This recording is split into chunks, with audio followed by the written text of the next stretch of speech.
যে রোহিঙ্গা ক্যাম্পে, আপনারা হয়তো ইতিহাসটা দেখছেন, আল্লাহ মাঝে সন্তানের কত দরদি আমি ওই দিন বুঝছি। মহিলাটার তাঁবুর মধ্যে এক বোতল পানিও নাই, খাবার তো দূরে কত পানিও নাই, কেউ যায় না ওই পাহাড়ের উপরে। শুধু আমি ইলিয়াস রহমান জিহাদি গেছি, 13 দিনের ভিতরে আমি প্রথম গেছি পাহাড়। ভাই আমি উঠছি, বুক ব্যথা হয়ে গেছে আমার। যাই দেখি একটা মহিলা একটা 6 মাসের বাচ্চা এইভাবে কোলের মধ্যে লইয়া টেকনাফ কুতুবলং এভাবে বয়ে দিছে। টেকনাফের মানুষ কিন্তু অনেক সুন্দর, ওরা ফর্সা। তা আমার মনে হইতেছে বোরকা পরে আমার ওই মাটা বইয়া রয়েছে, শুধু হাত দুইটা বের করা, চোখ মুখ সব টাকা। কারণ রাখাইনের মুসলমান তো অনেক পর্দাশীলী মহিলা। আর শুনলাম ওই মহিলা বলে মাদ্রাসার টিচার ছিল, তার স্বামীরে মেরে ফেলছে, তার বাপরও মেরে ফেলছে, তার 4টা ভাই 4টা বাইরে মেরে ফেলেছে। ওই মহিলার মা আইছে এই দেশ, তা অনেক কষ্ট করে 13 দিনের ভিতর কোনো খাবার যায় নাই, তারাদের সাথে করে খাবার ঘুরে নিয়ে আসছিল। ওই খাবারটুকি আছে, ওই 1 মুঠ খায় আর 1 গ্লাস পানি খায়। ওই পাহাড়ে কেউ ওড়ে না, ওরা আইস পাহাড়ে জায়গা পাইছে। 11 লক্ষ মানুষ অতটুকু জায়গার মধ্যে কুতুবলং তো আপনারা দেখছেন, পাহাড়ি অঞ্চল তো উঠাও সম্ভব না। বুঝলেন রে, আমি যখন গেছি বিশ্বাস করেন ওই মহিলা আমারে দেখে ফোফাই ফোফাই কাঁদতেছে।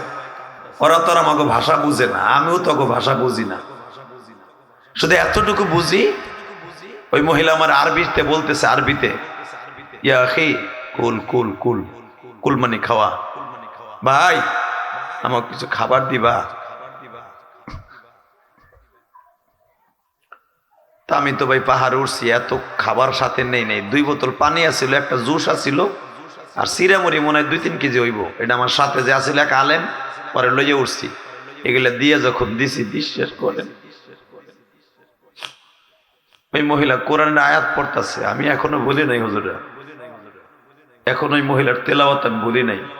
ওই মহিলা পড়তেছে, فَأَمَّا الْيَتِيمَ فَلَا تَقْهَرْ وَأَمَّا السَّائِلَ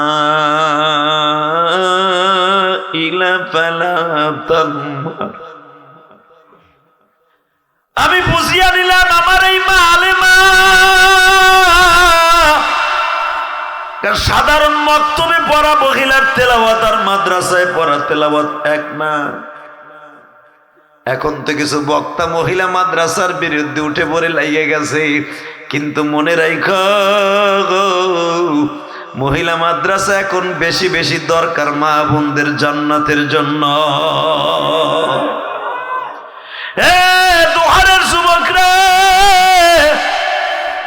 খাবারটা হাতে দেওয়ার সাথে ফুপায়া ফুপায়া কান্দে আর কোরআনের আয়াত পড়ে।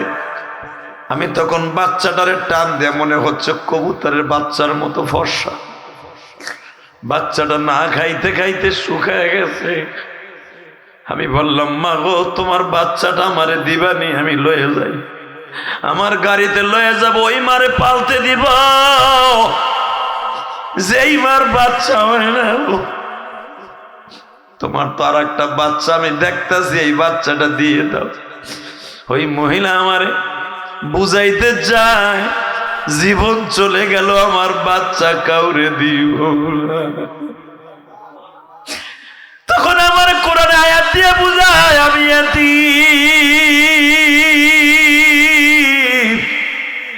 ওই যে আমার মা। ওই মহিলা বুঝতে পারছে আমি টেকনাফের ভাষা বুঝি না, আরবি দিয়া ভাঙ্গা ভাঙ্গা দিয়া বলে, হে না উম্মি, এই যে আমার মা, ওই যে আমার বড় সন্তান, আমার বড় ভাই রে, আমার স্বামী রে, আমার সবাই মাইরা ফেলছে, আল্লাহ কেন আমারে বাঁচায় রাখছে জানি না। ওই মেয়েটার মা এমন জোরে কাঁদতাছে আর বলতাছে, তোমাকে বাংলাদেশের মানুষ অনেক ভালো, তোমাদের লাইগে দোয়া করি। সেদিন আমি বুঝতে পারছি বাবা, মা যে সন্তানের কত দরদি আমার মাওলা ছাড়া কেউ জানে না। ঠিক না বেটি? জোরে কর। এবার